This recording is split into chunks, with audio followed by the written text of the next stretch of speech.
Hey everyone, Jeff here, and as a thank you for listening to my show, I'd love to offer you a gift, completely free. I have a full PDF with tactics and insights for how I built amazing relationships that have skyrocketed my personal success. If this sounds like something you're looking for, all you have to do is click the link in the show notes below. Now, on to the show.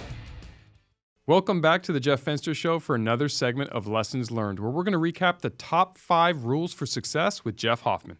Number 1, ideas are welcome, but execution is worshipped. Most of the time in the world when people come to me, it's because they have an idea, but they don't. So I have this sign on my door my whole CEO life. I've been a CEO since I was 24, like you.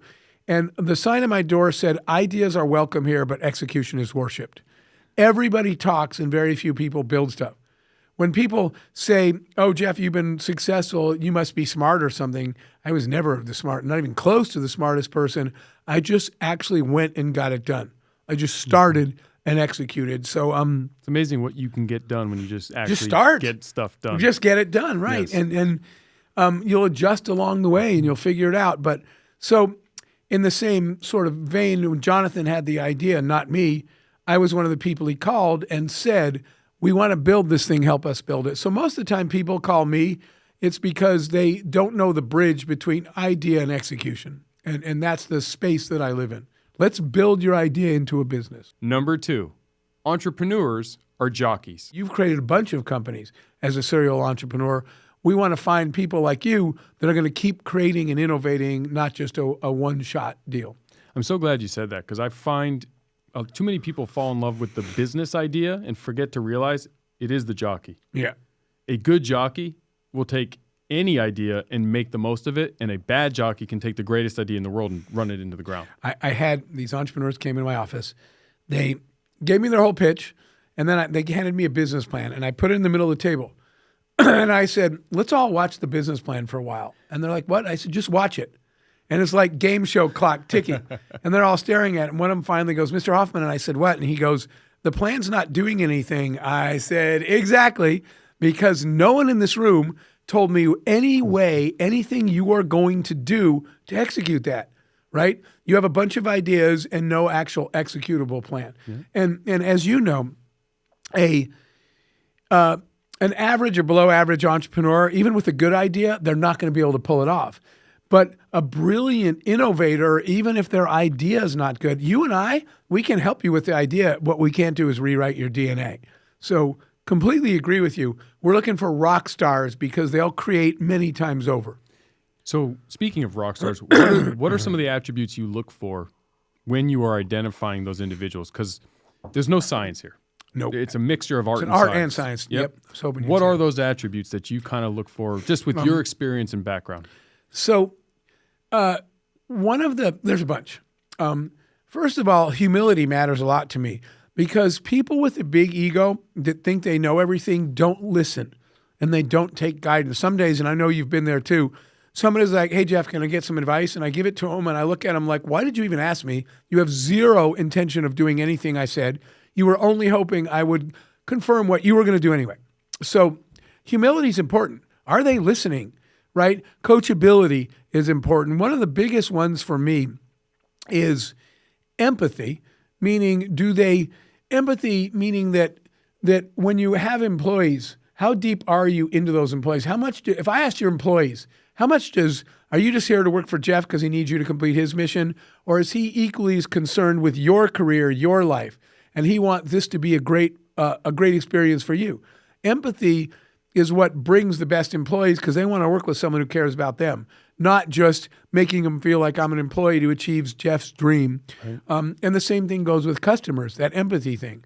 You actually listening to the market or you think you're smarter than the customer, right? I see people that are frequently blinded by their own brilliance. That doesn't work. That's the mistakes I made when I failed. It's because I thought I had a great idea. The customer didn't, and I thought I was smarter than the customer. I didn't think that consciously. I realized later. So empathy is another example of one of those. Do you really listen to people? When you do, you'll be a way better leader. Do you think everybody can be an entrepreneur? I do not. And I don't think everybody has to be. Sure. Some people, you know that old saying, being an entrepreneur is like jumping off a cliff and trying to build an airplane on the way down. Some people are terrified by that. And in fact, that's the DNA of risk tolerance, the DNA of either being scared by the unknown or being excited by it. As entrepreneurs, there's no doubt you and I have been frightened at some time. Like, oh my gosh, I don't know what I'm doing. I might have made a mistake. I jumped off this cliff. I don't have any tools and I'm plummeting to the ground. But we're equally as excited about the thrill. I spent my whole life, like you have, throwing myself off of cliffs and saying, whoa, wonder how this one's going to go. Not everyone has that DNA. Not everyone should be an entrepreneur. People always ask, are entrepreneurs born or made? The answer is both. How do you get made? By listening to a show like the Jeff Fenster show, right? If I had had your show, this podcast, I would have been taking notes every episode and I would have learned stuff that would have made me a better entrepreneur. But if I didn't have that DNA of risk, if I didn't have that DNA of recovery, when you fail, shake it off and start another thing, I would have never been an entrepreneur. Number 3, be impatient. My whole life, I've been told, you're the most impatient person I've ever met. And I've been hearing that my whole life. And in 700 years of living, I will be honest, Jeff, I've made roughly zero progress. I am still the most impatient person in any line. But it's also the characteristic, inefficiency drives me nuts, right? Laziness drives me nuts. And so those are the causes frequently of long lines, is inefficiency and incompetence. So I became an entrepreneur. My first startup really experience was standing in an airport waiting. Back then you had to check in with a human to get a boarding pass. The line was more than an hour long. I missed the flight. When I was 20-something years old and broke, because it's after I quit my one good job, I had no money, no job, broke, right? I said 20-something years old. I stood in line an hour and a half, missed the flight, and I was like, I'm yelling at the ticket agent, this is insane. We're standing in a line an hour and a half long so you can print boarding passes. It's a printer, right? Put the printer over here. I'll get my own boarding pass. I stood there and I was like, this is ridiculous. I'm never doing this again. So I went home that Friday, and today the boarding pass, hopefully all of you, have used a check-in kiosk in an airport pretty much anywhere in the world. That was the first product. If I wasn't so unfixably impatient, I never would have done that. Which is brilliant because truthfully, problems are the foundation from where innovation comes. And when we look in our lives, I speak to a lot of entrepreneurship classes around the country at colleges. And one of the most common questions I hear from them is, how do you find your purpose? How do I find what company? Because I want to be an entrepreneur, but I don't know what. Yep. And I want to hear what you tell them. Well, I basically go down the path of you've got to figure out what problem is so big or so important to you that you want to solve. Okay. Or some issue that you want to solve, or some idea that you want to create. Absolutely. And when people, to add on to that, so yes, and I totally agree. When people say, how do you find that thing? I have the same answer all the time. You don't find it at home on the couch. You find it when people say to people like you and me, they see our lives today with Shaquille O'Neal or whoever we're with, and they say, oh, you're so lucky. What I always tell them is, Jeff and I aren't lucky, we're engaged. And what I mean by that is the world's filled with problems, but you don't see them sitting at home on the couch talking about what you're going to do someday. The more you're out in the world, the more places you go, the more people you meet, the more things you do, the more likely you are to stumble into a problem like me in a crowded airport and say, I'm going to fix this one. So the best entrepreneurs fixed a problem out in the world, right? Many people design their products like, I'm going to invent these, and they build it in their office and they push it out in the world. But the most successful entrepreneurs weren't in the office. They were in the world and they were looking and saying, this ain't good. Yeah, there's got to I'm be a going to fix better way. this. So you don't find the problem and you don't find your passion sitting in the couch. You find it when you're out in the world, and something will light you up. When people say, how do I find my passion? I say, you don't, it will find you. How do I know when it finds me? I said, oh, you'll know. Yep. Something will happen in the world and you'll be lit and you'll have to do this thing. It'll be like, I can't breathe till I do this. Yeah, it's like another child. It's the hardest part of being an entrepreneur. It's the issue that is created with your closest family members, because what they fail to realize is when I'm hanging out with my kids, I don't look at the clock. Right. When I'm hanging out with my wife, I don't look at the clock. When I'm working on my business, I don't look at the clock. Yep. So I lose myself in time with what I'm doing because I love it. Absolutely. That's and if you passion. don't, do something else. Yeah, you're going to lose. Right. You're going to compete with someone who loves it. Yeah, who loves it more than you, so they're going to put more into it. And I try to teach people that all the day when they're hiring people. I always tell them that people driven by passion and purpose will far outperform people driven by paycheck. Oh, yeah. So when an entrepreneur says, I'm launching a business, why? Because I want to get rich. I'm already way less interested than someone that is completely passionate and totally lost. Quick story. When I started that kiosk company, I look back now and I realize what it should look like, exactly what you just said, where you never look at the clock. So I'm working on these kiosks for the airport, right? So you can check yourself in.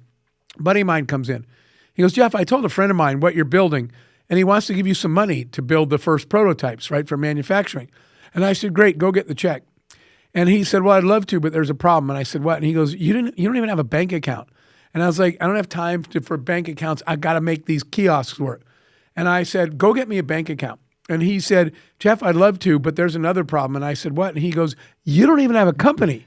And I said, oh my God, I don't have time for companies and bank accounts. I want to make the kiosks work.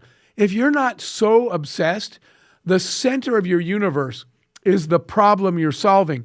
A company is this necessary evil that you have to build to deliver a solution.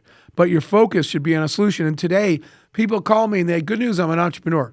I said, what does that mean? They say, I got an office, I got a website, I got a business, right, card or whatever. I was like, you have everything but a problem to solve. You should be lost in the problem, not the business. And I'll share a similar story on my own side. I started Everbowl, had sold a few companies, made plenty of money. It was one of the biggest fights I've ever had with my wife. About 3 months in, I'd been working 7 days a week in this restaurant, trying to hear from my customers, figure this whole business out, do this thing. And she yells at me and says, you're a millionaire working a minimum wage job and not spending time with your kids or your wife. And that was basically the theme of what she was so upset about. And she's right and she's wrong. And I try to explain to her, I'm like, right. Once I commit, this is what I'm doing. Yeah. I have to be all in. And in this season, in the moment of my life, my kids are good. My wife is good. Our relationship is strong. Just give me the runway. I will work my way out of it. But right now, I have to live and breathe this thing. And it wasn't the money, because I wasn't making any money. It was just more of figuring it out and understanding how this whole thing works. And that's where entrepreneurs, in my opinion, struggle, because they are chasing the CEO job instead of understanding that they need to do every job.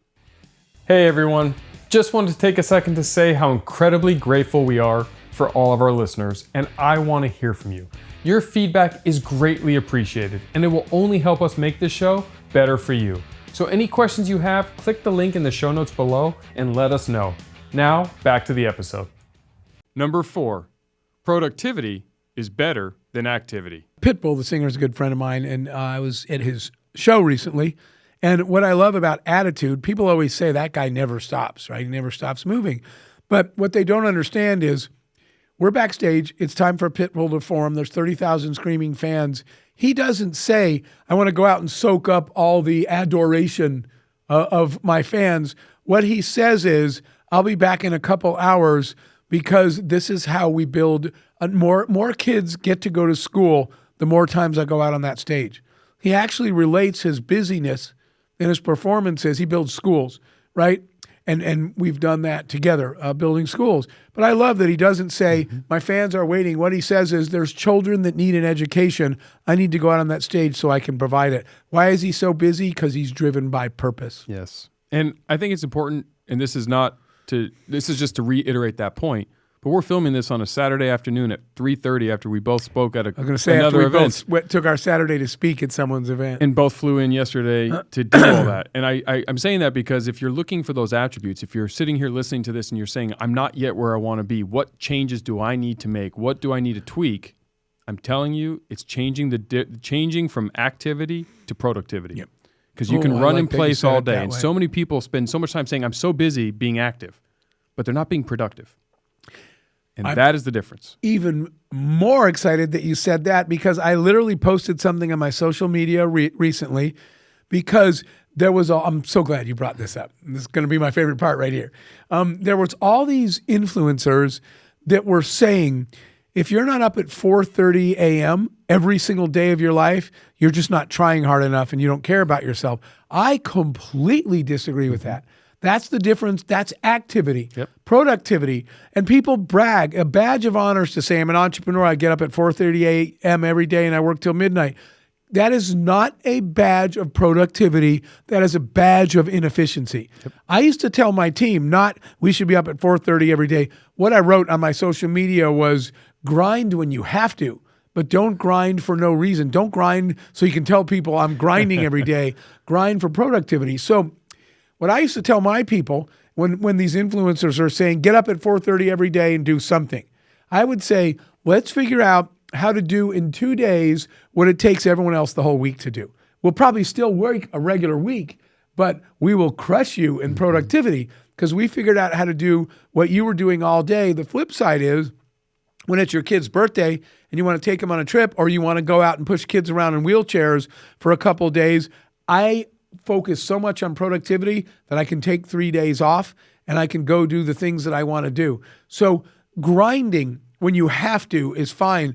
But your point about activity doesn't count, only productivity does. And if you can improve the efficiency of your productivity and get it done in 2 days, you should go spend this Friday with your family. You don't need to be in the office because you were so productive in the 4 days before. I love that. Grind when you have to. Because if you are just grinding all the time, you are just being active. And you tend to do the things that don't move the needle. Yep. And you feel better because you're doing something. Because you're doing something, right. And that's a dangerous place to be. It is. And it's treading water.